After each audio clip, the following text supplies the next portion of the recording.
Sala rechaza recusación de José Rubén Zamora contra magistrado. Defensa alega posible sesgo y tiene impacto en futuras resoluciones del caso. En la recta final, Sector Justicia solicita aumento de presupuesto en fase final de audiencias. El Congreso decidirá en noviembre sobre los 148 mil millones de quetzales. Gobierno de Arévalo presenta nuevo fondo de primera vivienda para guatemaltecos con financiamiento de hasta 600,000 quetzales y tasas de interés preferenciales. ¿Qué requisitos necesitan? En esta emisión le contamos.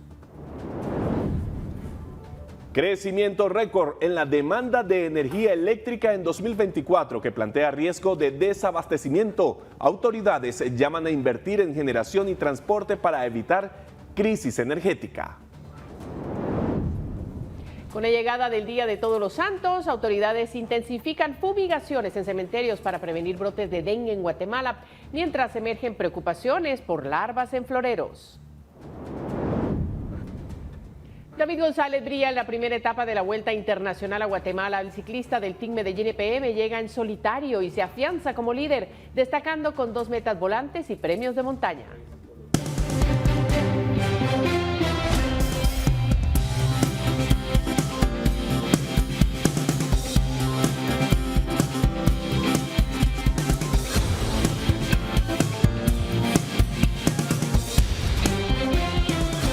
Inicia el fin de semana, inician las noticias aquí en la emisión estelar de Noticiero Guatevisión, así que sean todos bienvenidos. Buenas noches para ti, María Luisa. Para ti también, Alberto, para todos ustedes, gracias por informarse a esta hora. Importante estarlo a las puertas, como bien dices, del fin de semana. Vamos a las noticias.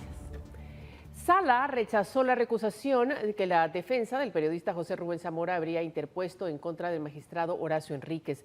Los abogados señalan que Enríquez tendría un sesgo en contra del periodista, lo que pone en peligro las futuras acciones en contra del exdirector del periódico.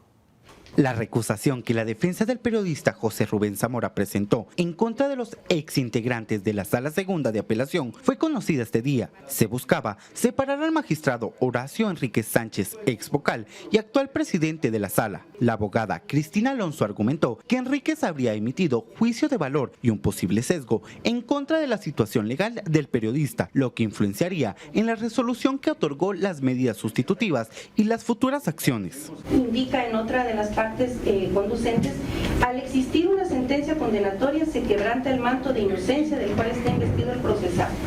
Es decir, el magistrado Horacio Enríquez Sánchez, desde la resolución del 12 de junio en adelante, él ya considera a nuestro representado culpable.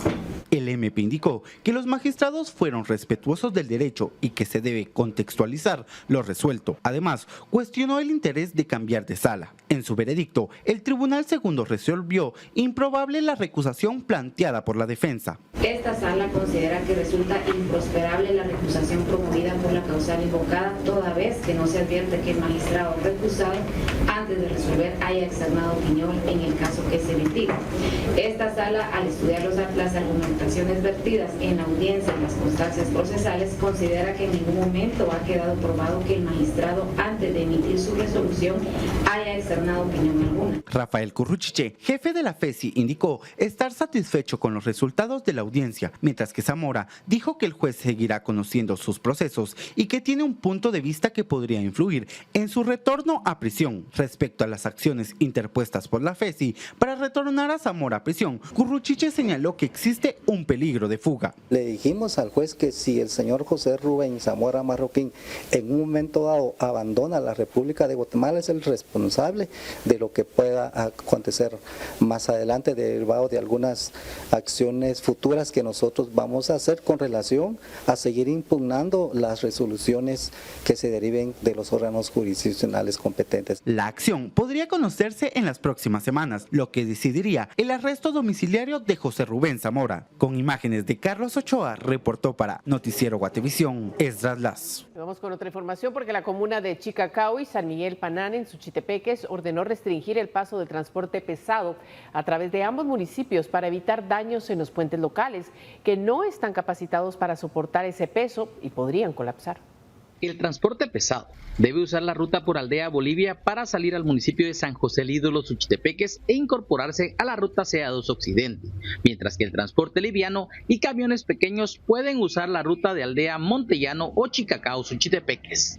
Según la comuna de San Miguel Panán y Chicacao Suchitepeques, tomaron la decisión para evitar daños en los puentes que no son aptos para soportar el peso.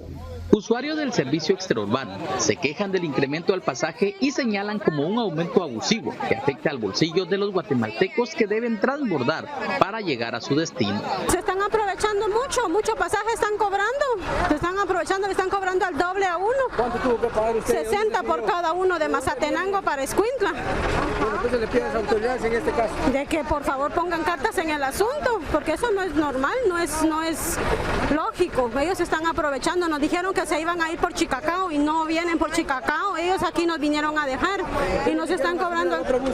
Nos dijeron de que ya estaba pagado todo, pero solo por traernos para acá nos cobraron 30 y después del puente para allá otros 30, no es justo. ¿Cuánto le cobraron a usted, señor? 40 aquí nomás de San Antonio y ahora de regreso 60 para acá, de aquí de Escuintla para San Antonio 60 y a unos 80 y venimos 3 y ahorita nos cobraron 40 y a lo menos quiero que me regresen a que sea unos 10 quetzales por cada los 3, somos 3 y andamos un niño enfermo y por eso venimos a hacer otro mandado acá y nos están estafando todos los buceros porque eso que están haciendo es demasiado, están haciendo negocio porque el puente está arruinado, no sé. Sobre el puente Nahualate, solo se permite el paso de vehículos de socorro, motoristas con el vehículo apagado y transeúntes. Para Noticiero Guatevisión, Marvin Tunches. Y esta semana el Congreso de la República aprobó un préstamo por más de 1.300 millones de quetzales para ampliar la ruta de El Rancho a Teculután. Pero, ¿cuándo se comenzará a ejecutar el proyecto y qué incluye? Se lo presentamos en la siguiente nota.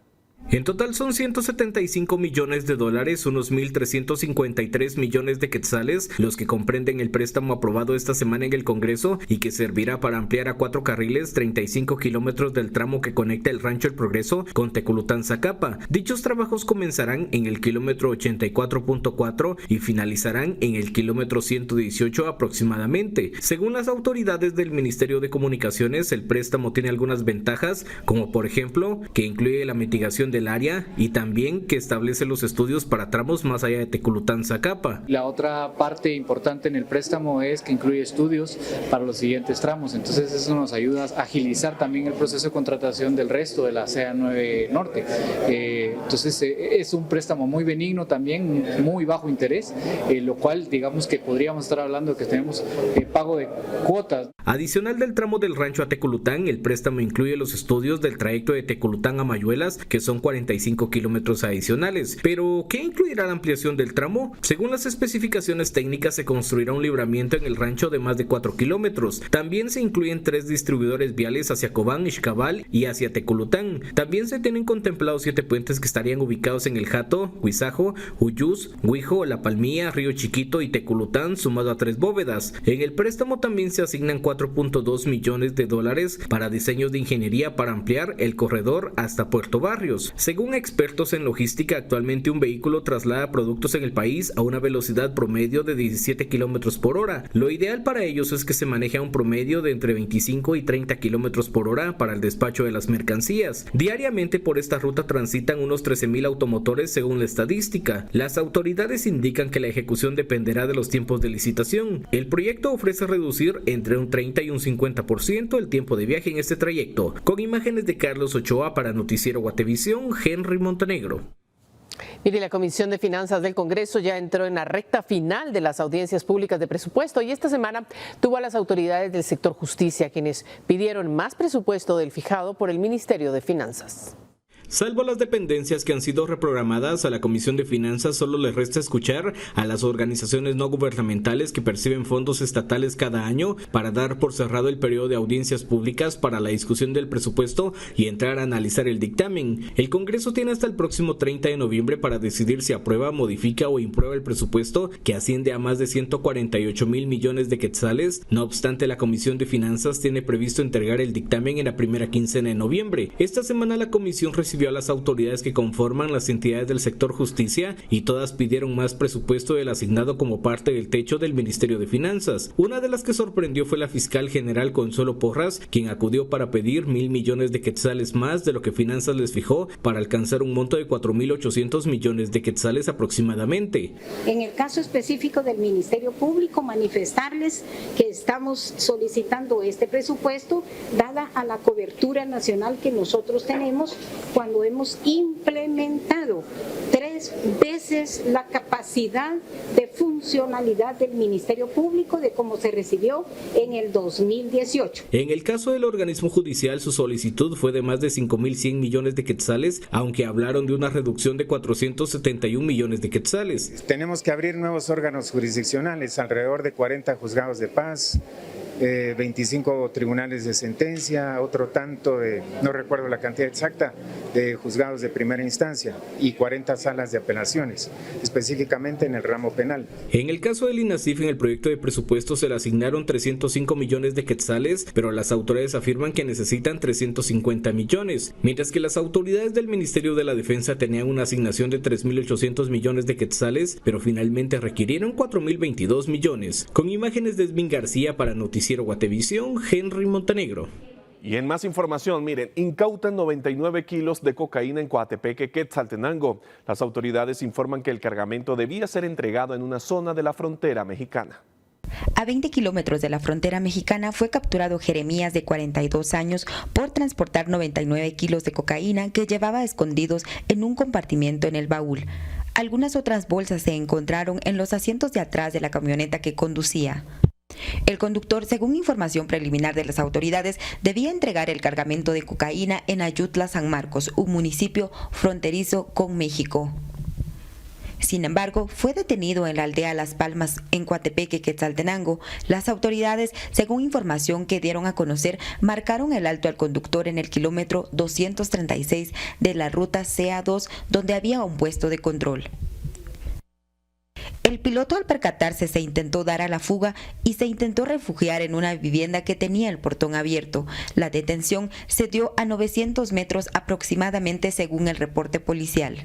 Ayutla es un municipio de San Marcos ubicado a 297 kilómetros de la capital guatemalteca, donde recientemente investigaciones han revelado que operan carteles mexicanos.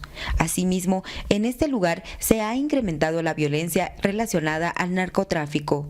Reportó para Noticiero Guatevisión, Lucero Zapalú. Nos encontramos en la bajada de Las Cañas. Acá se ha escuchado desde psicofonías, accidentes, presencias extrañas, entidades. 31 de octubre termina el año, para las que sabemos practicar. Pero lamentablemente los pseudo brujos, pseudo ocultistas, lo usan para hacer maldades. Por favor, señálenme con las 2 varillas dónde se encuentran.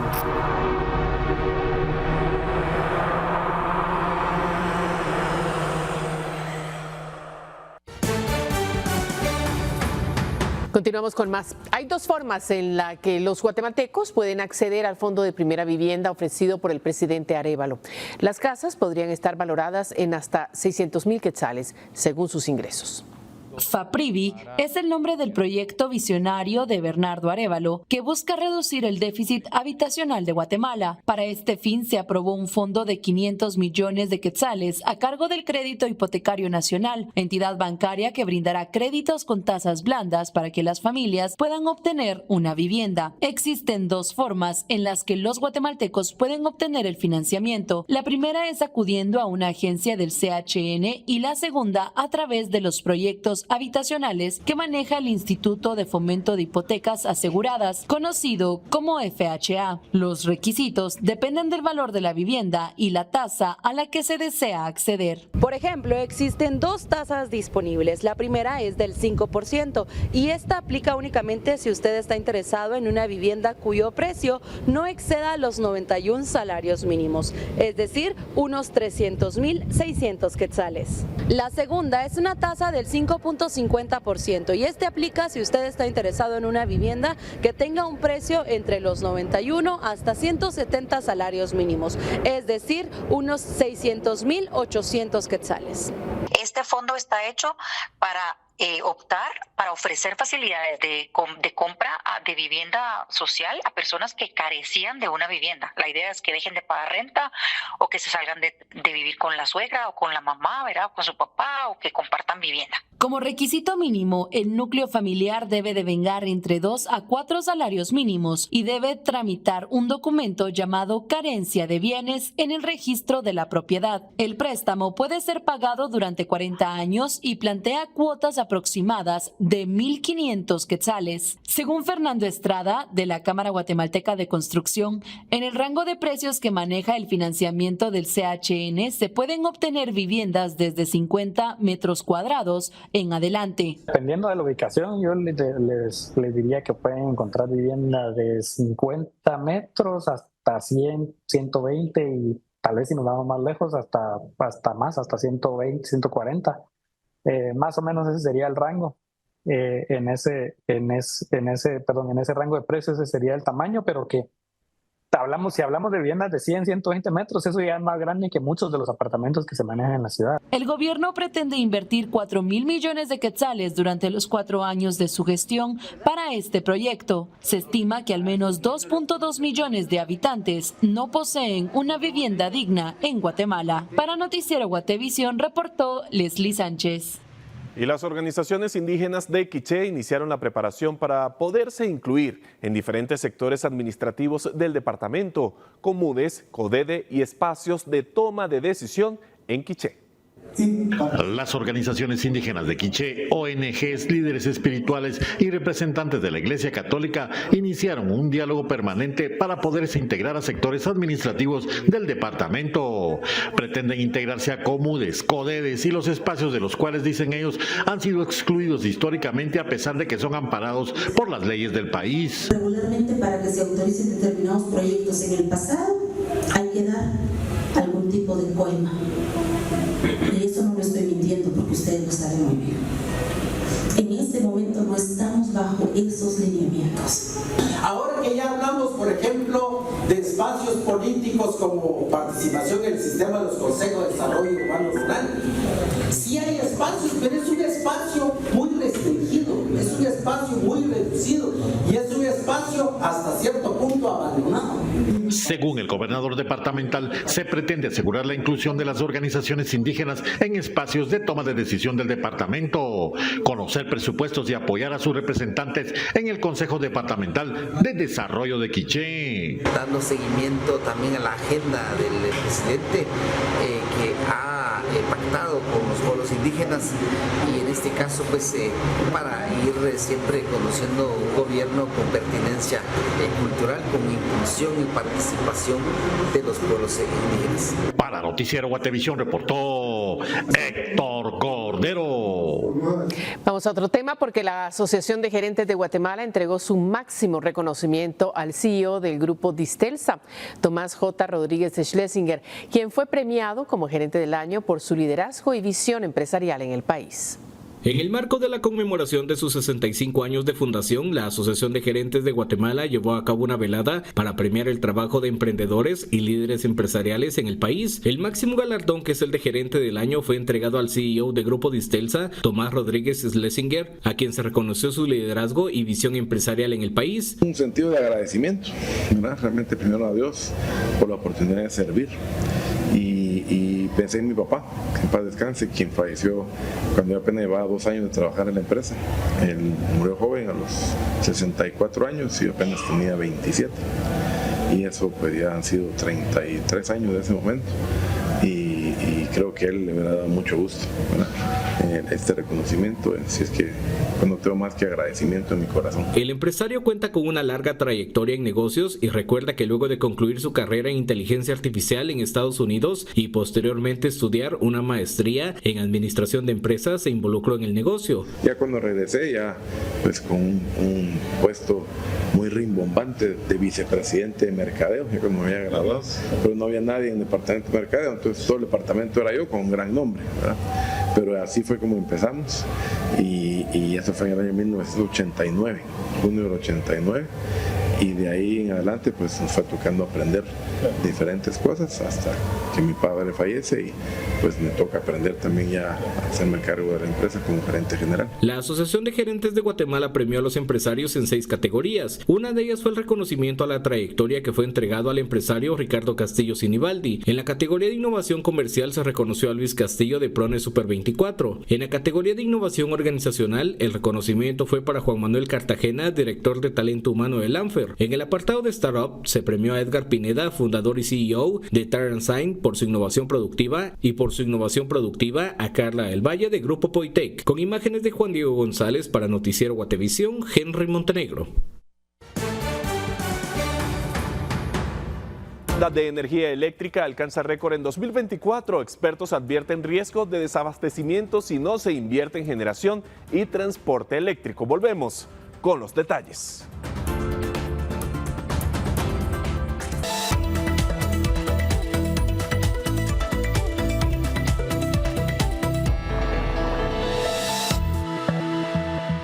Seguimos en Noticiero Guatevisión, pero en este momento le vamos a dar la bienvenida a nuestra compañera Paula Osaeta. Eso significa de que llegó el momento de que hablemos de dinero. Paula, te saludamos. Buenas noches. ¿Cómo están? Qué gusto saludarles este viernes. Quiero contarles que el próximo 7 de noviembre la Superintendencia de Telecomunicaciones subastará el número 1776 con un precio base de 703.312 quetzales. Este número forma parte de la serie 17XX, la cual incluye 100 números limitados y valorados asignados desde 1999, de los cuales ya se han adjudicado 59. Estos números son populares entre empresas privadas que los utilizan para publicidad, asistencia e información. La CIT publica un aviso para que otros interesados participen en la subasta y si no se presentan más postores, el número se adjudica al solicitante inicial. Las últimas subastas han superado el 1.000.000 de quetzales y se espera que el número 1776 alcance un nuevo récord. Y vamos a cambiar de tema para contarle que la demanda de energía sigue con crecimientos récord en el 2024, mientras CABI advirtió que existe riesgo de desabastecimiento si no se invierte en más generación y en el transporte de electricidad.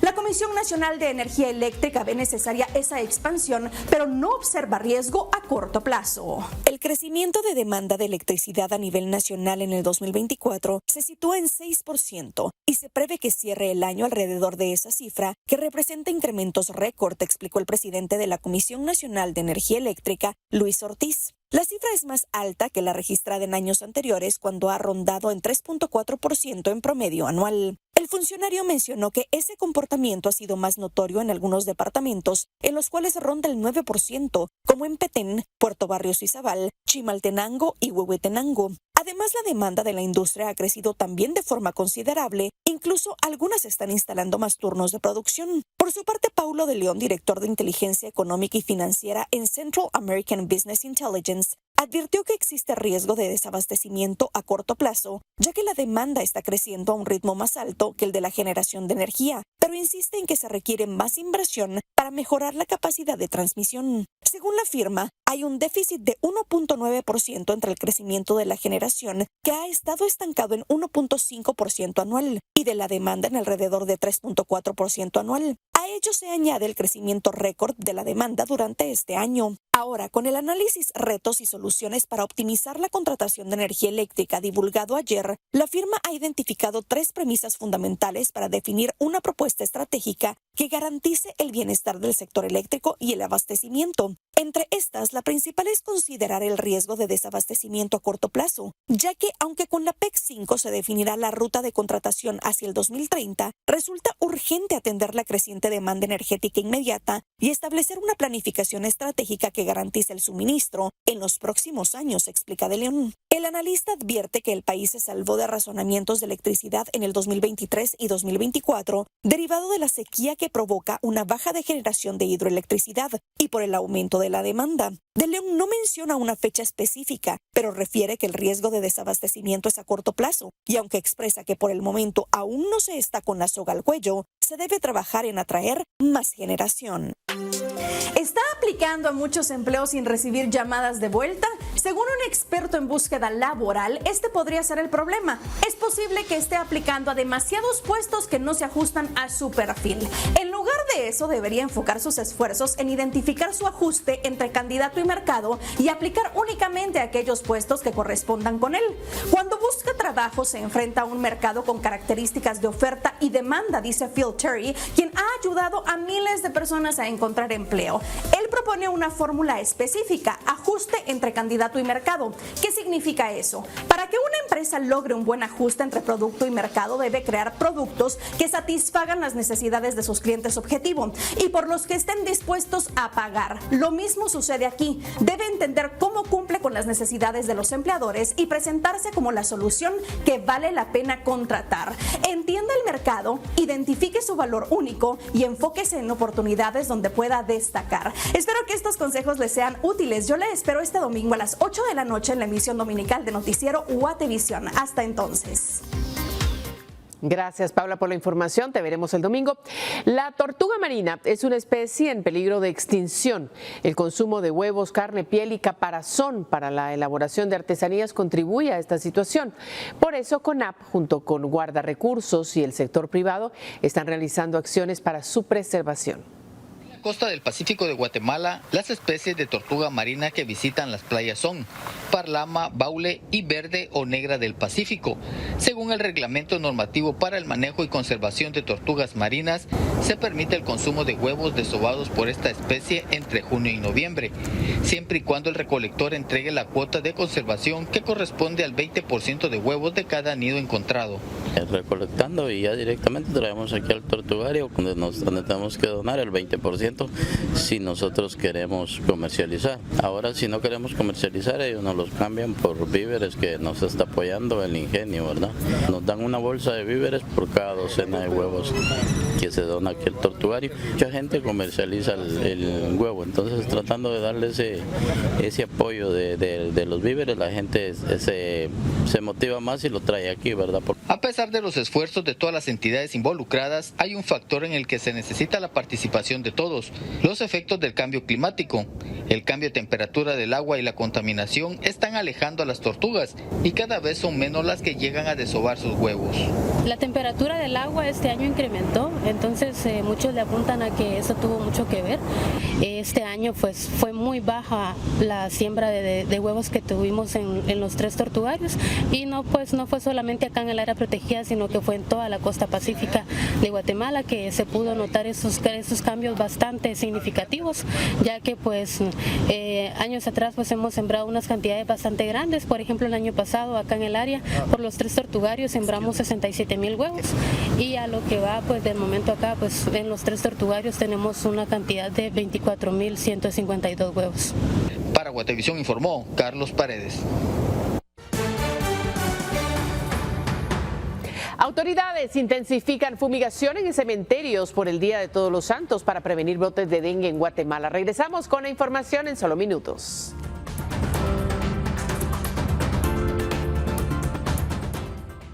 Ante la llegada del 1 de noviembre, donde se prevé que lleguen miles de personas a los cementerios del país, autoridades han comenzado a anunciar medidas de protección y de atención a los visitantes.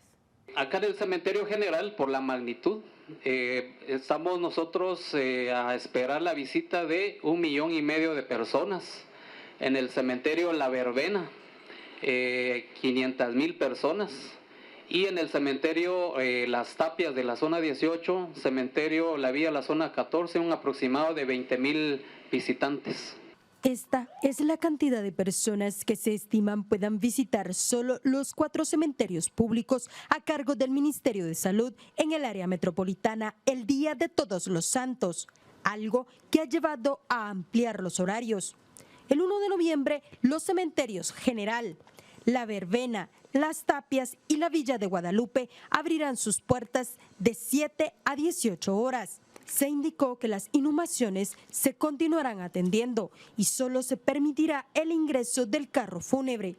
Los familiares y amigos deberán ingresar a pie a los cementerios. La prohibición de ventas o cualquier tipo de actividad comercial es únicamente para los cementerios General, La Verbena, La Villa de Guadalupe y Las Tapias. Si se sorprende a alguna persona realizando cualquier tipo de actividad dentro de las instalaciones, lo que vamos a proceder como administración es retirarlos, pues prácticamente en las afueras del cementerio ellos con toda tranquilidad van a poder seguir comercializando sus productos.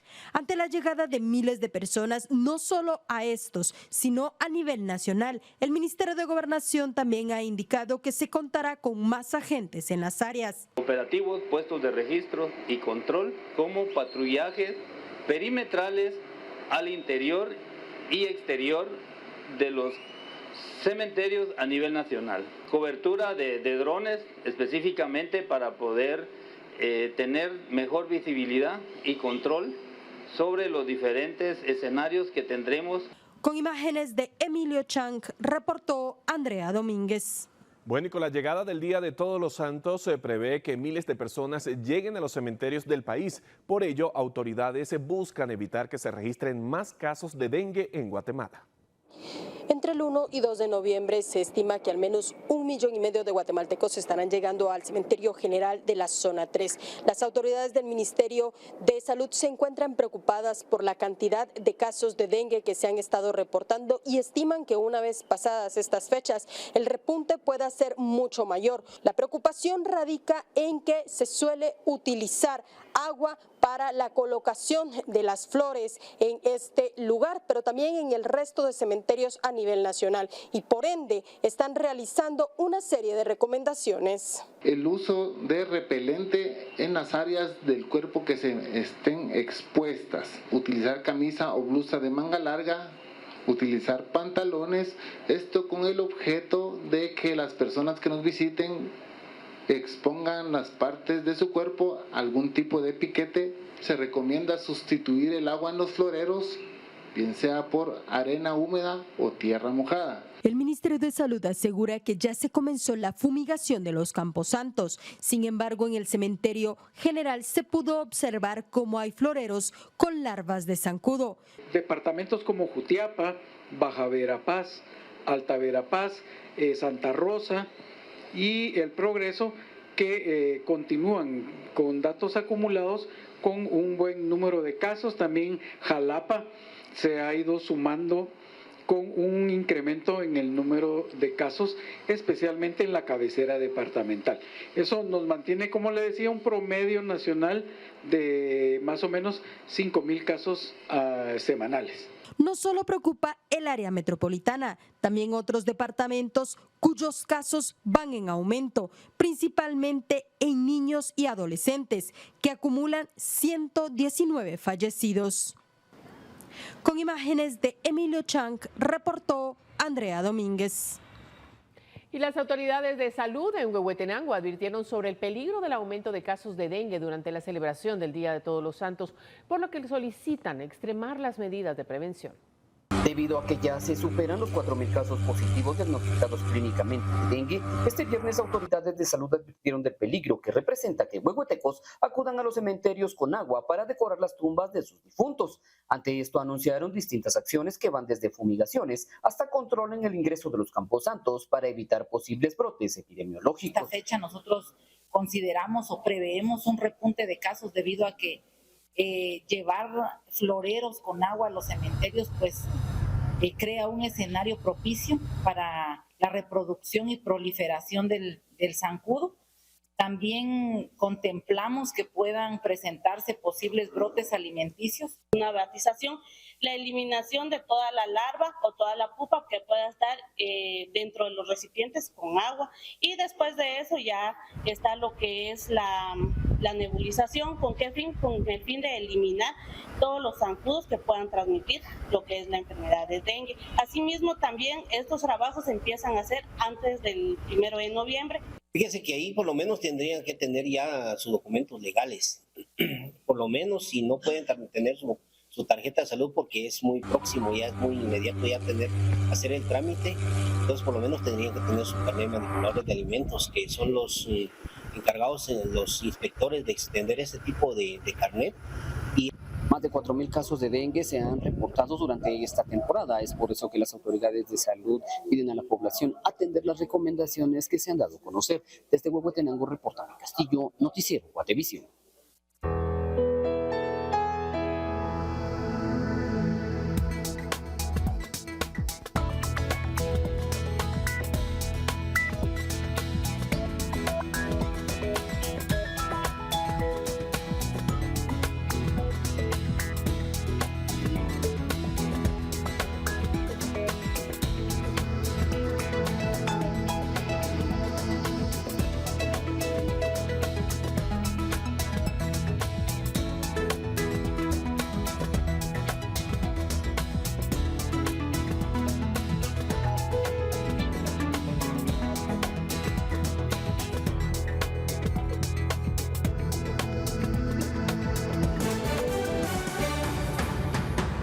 Inicia la Vuelta Ciclística. David González del Team Medellín EPM gana en solitario la primera etapa y se perfila como favorito en la Vuelta a Guatemala. Le contamos lo que sucedió en este primer día cuando regresemos.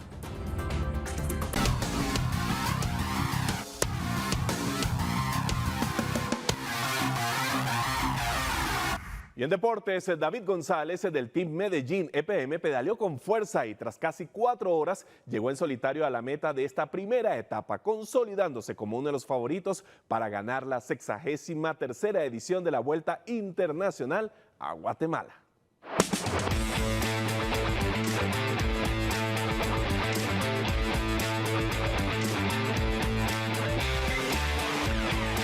Bueno, muy buenos días. Estamos entonces arrancando 63 Vuelta a Guatemala, que es el evento del año. Así que en esta edición número 63 tenemos una Vuelta a Guatemala categorizada como 2.2 por la Unión Ciclística Internacional. ¿Qué quiere decir eso? Que tenemos opción a que vengan equipos internacionales y que puedan hacer puntos UCI, porque el calendario de la Unión Ciclística Internacional coincidentemente arranca ahora en este mes de octubre y noviembre, por lo que tenemos mucha presencia de equipos internacionales que ya les mencionaremos cuáles son, y va a haber una batalla espectacular entre los equipos colombianos, los equipos mexicanos y por supuesto los equipos nacionales. Así que eso es parte de lo que se va a vivir en esta Vuelta a Guatemala, y arranca hoy 25, y que históricamente había arrancado en 20 de octubre y terminaba el 1 de noviembre. Ahora, por lo mismo que mencionábamos de la Unión Ciclística Internacional, la vuelta arranca el 25 y va a terminar allá el 3 de noviembre en una también histórica en el Parque Central de Antigua Guatemala. Así que esto es lo que se nos viene, y obviamente vamos a ver ahí la gráfica también de la altimetría de esta etapa, que es la etapa 1, que arranca desde Santa Catarina Pinula, Condado Concepción, El Serinal, Barberena, Los Esclavos, La Conora, Jutiapa, El Progreso, Monjas, Jalapa. Así que es una etapa que también les vamos a ir compartiendo. Va a tener 3 metas volantes durante el recorrido. Son las metas intermedias. Hay gente especialista en estos temas que vienen a pelear los sprints. Hay una pelea por esa camisa, por ese maillot, como se le conoce, que ya el día de mañana les compartiré los diferentes maillots para que vayan entendiendo y le vayan sintiendo saborcito a esta vuelta. Así que esto es parte de lo que se viene. Dijimos 3 metas volantes y por supuesto vamos a tener 4 metas de montaña, que estas también se clasifican en primera, segunda y tercera, cuarta categoría. Durante estas etapas les vamos a ir hablando para que ustedes aprendan también y entiendan la pelea tanto de el suéter de metas volantes, el suéter de metas de montaña, el suéter líder y por supuesto al mejor nacional, que mañana les enseñaremos con gráfica esto. Y sin más, entramos a la batalla del día de hoy. Arranca pues con un pelotón controlado allá en el parque de Santa Catarina Pinula. Salen hacia el pueblito y luego cuando llegan a Carretera Salvador, el comisario que va en el vehículo insignia cambia su paleta de color rojo a color verde y arranca la acción allá en Carretera Salvador. Empieza ese descenso vertiginoso a pasar la vuelta del Chileo, a pasar Piñas y por llegar a el Puente de los Esclavos, y pasadito el Puente de los Esclavos donde empieza La Conora, y ahí la primera escaramuza del día. Se prueban las piernas, se ven los diferentes equipos cómo están y pues logran salir allá avante en lo que es coronar la meta de primera categoría. Luego empiezan ciertas escaramuzas y logra irse en fuga y ganador de la etapa, que luego lo mencionaremos, que es David González, que logra irse. Y yo creo que aquí la lectura es que pues dejan que se vaya, lo llevan ahí, no le quito méritos, el patojo de 23 años, David González, de el Team Medellín, se va y logra llegar a meta con 2 minutos más o menos de su más cercano perseguidor, que ya les compartiré quiénes son y quiénes fueron los ganadores de la etapa.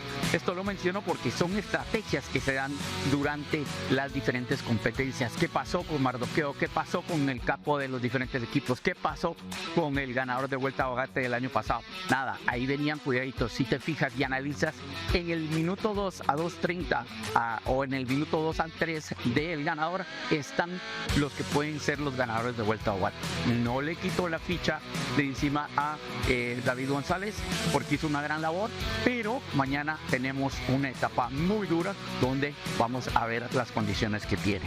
Y así vamos a resumir que la etapa 1, que es la etapa más larga de esta Vuelta en Guatemala, con 157.6 kilómetros, fue ganada por el colombiano David González del Team Medellín.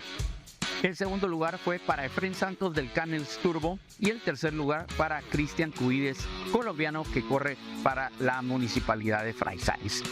Sí, me hago ahí la mención que en el octavo lugar de esa llegada está Mardoqueo Vázquez, como lo mencionaba, entre el minuto 2 y 3, lo que me dice que en la batalla de mañana, que es una, lo decíamos, una subida, esa subida del chocolate, esa subida de ahí para arriba es muy dura y será otra batalla. Pero hoy terminamos muy bien, creo que es una etapa inédita con una llegada que no deja que desear a ninguna de las grandes vueltas de Europa como el Giro, el Tour o la Vuelta a España. Una llegada en Monjas-Jalapa espectacular, en una llegada en alto, donde al final pues corona, como dijimos, David González, quien a su vez se lleva su eterno líder, y es el primer líder, es también el líder sub-23, es el líder de metas volantes, por lo que tendrá 3 suetes para repartir dentro de sus compañeros.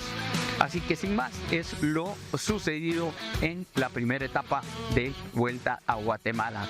Así que nos estamos viendo en estas 10 etapas, vamos a compartir muchas cosas para que aprendan junto con nosotros de este lindo deporte que es el ciclismo. Entonces, el resumen es etapa 1, 157 kilómetros, ganador David González, segundo lugar Efraín Santos y tercer lugar Cristian Camilo Cubides.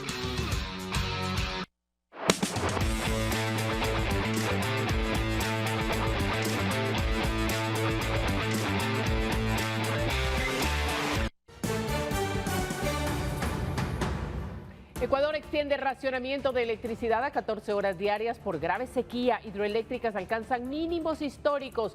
Volvemos con las noticias internacionales.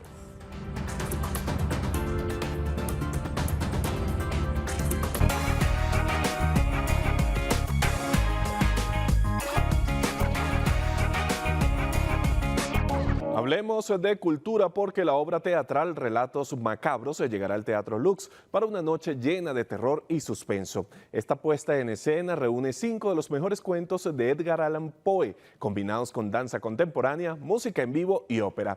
Vamos a conocer el horario y el precio de las entradas con Jonathan Chocó en la siguiente nota. La Maleta Producciones lleva a escena Relatos Macabros, una obra teatral que combina 5 cuentos emblemáticos del maestro del terror, Edgar Allan Poe. Una narrativa llena de terror y suspenso es llevada a la vida bajo la dirección de Brenda Santizo, quien nos contó cómo fue llevar estos cuentos a una puesta en escena.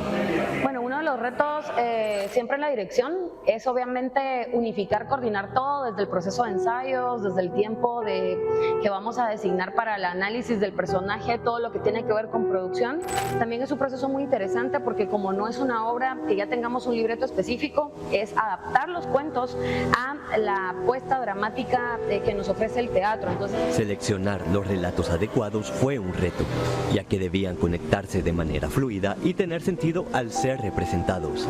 El resultado es una experiencia inmersiva de terror y misterio. Nelson Ortiz da vida al propio Edgar Allan Poe dentro de la obra, aportando una dimensión adicional a la narrativa. Ortiz nos cuenta cómo surgió la idea de Relatos Macabros y las emociones que experimenta al interpretar al icónico escritor. Es que venimos trabajando desde el 2017 aproximadamente con varios cuentos de Edgar Allan Poe. Empezamos adaptando el poema del Cuervo, Luego hicimos El Gato Negro. El año antepasado hicimos 2 cuentos de terror y el año pasado pues ya abordamos Relatos Macabros. Es fuerte, la verdad es que es un trabajo pesado, entonces la carga emocional que lleva el personaje, sobre todo también en la narrativa de los cuentos y las desgracias que poco a poco va contando, hacen que el trabajo sea un poco exhaustivo, pero es agradecido. La escalofriante experiencia de Relatos Macabros estará en escena el próximo 31 de octubre en el Teatro Lux a las 20 horas. Puedes adquirir tus entradas en www.socialtickets.org. Estas tienen un precio de 175 y 200 quetzales, más 10 de servicios de la boletería. No te quedes sin vivir una noche llena de terror y suspenso con los relatos más oscuros de Edgar Allan Poe. Para Guatevisión, Jonathan Chocó. Llegamos al final de esta emisión. Gracias por su atención. Alberto, buenas noches. Buenas noches para ti, María Luis, y para todos en casa. Que descansen, que tengan un excelente fin de semana y recuerden el próximo domingo a las 8 de la noche la emisión dominical de Noticiero Guatevisión.